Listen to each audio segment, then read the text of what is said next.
आइए इस वीडियो में आप लोगों को तेल का खेल दिखाता हूं।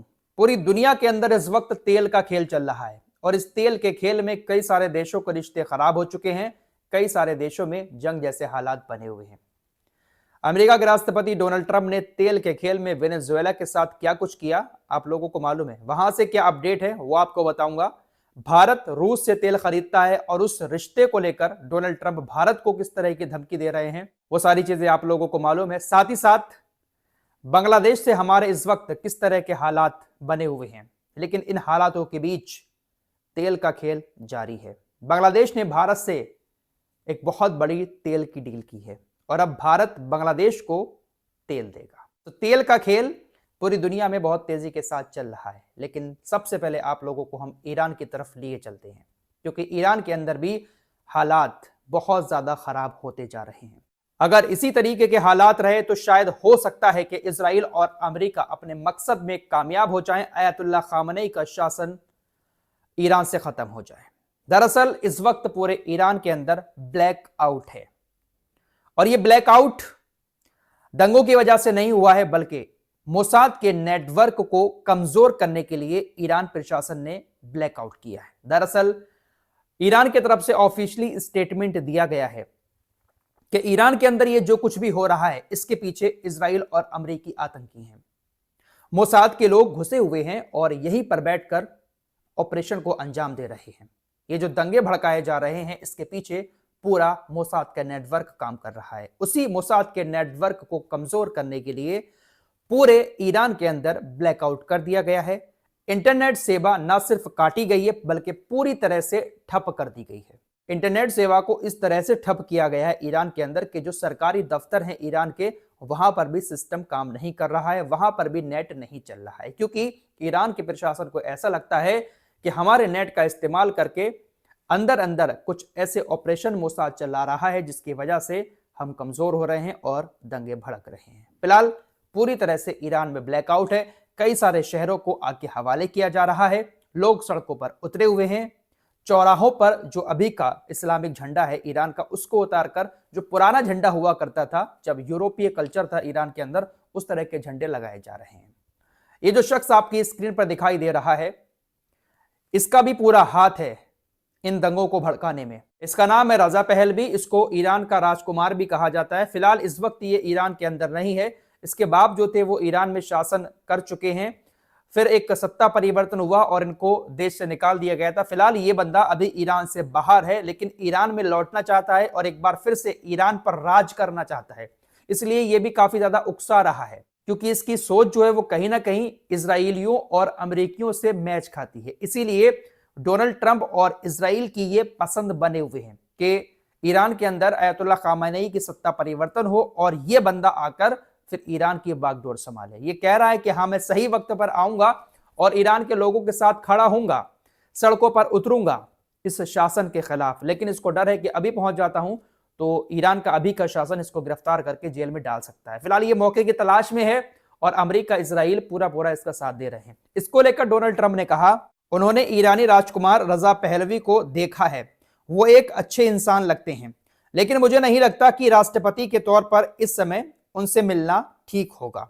डोनाल्ड ट्रंप ने कहा कि मुझे लगता है कि हमें सबको मौका देना चाहिए और देखना चाहिए कि कौन उभरता है।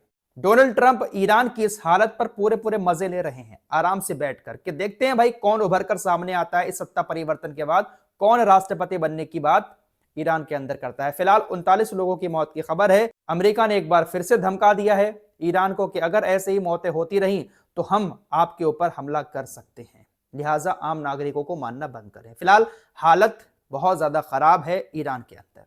ईरान इन दंगों का जिम्मेदार पूरी तरह से इजराइल और अमेरिका को मान रहा है, क्योंकि अमेरिका इस वक्त बॉस बनने के लिए दुनिया का कुछ भी कर रहा है। फिलहाल वेनेजुएला के साथ जो कुछ किया, राष्ट्रपति को और उनकी बीबी को उठा लिया और अब तेल की मांग कर रहा है अमेरिका कि हमें तेल दो और उसको बेचकर हम अपने पास पैसा रखेंगे। साथ ही साथ एक और बहुत बड़ी बात कही है, डोनाल्ड ट्रंप ने बाकायदा ऐलान किया है कि वेनेजुएला के अंदर जो चीजें बेची जाती हैं, जो सामान अब तक वेनेजुएला किसी और देश से खरीद रहा था, अब वो सामान अमेरिका से खरीदेगा। अमेरिका से सामान खरीदकर वेनेजुएला के अंदर उस सामान को बेचा जाएगा। मतलब पूरी तरह से।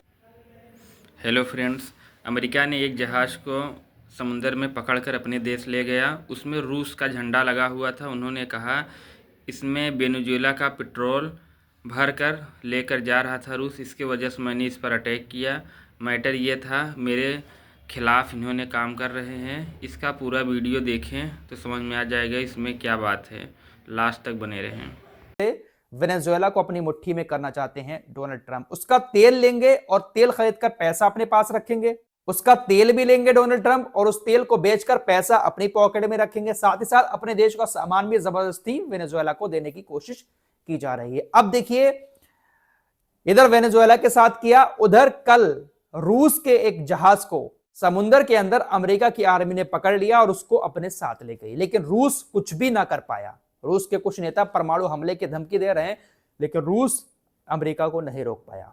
दरअसल अटलांटिक महासागर में यूएस नेवी ने रूसी झंडे वाले जहाज मारिनेवा को अपने कब्जे में ले लिया है। इस जहाज पर 28 लोग थे। इन 28 लोगों में 3 भारतीय भी हैं।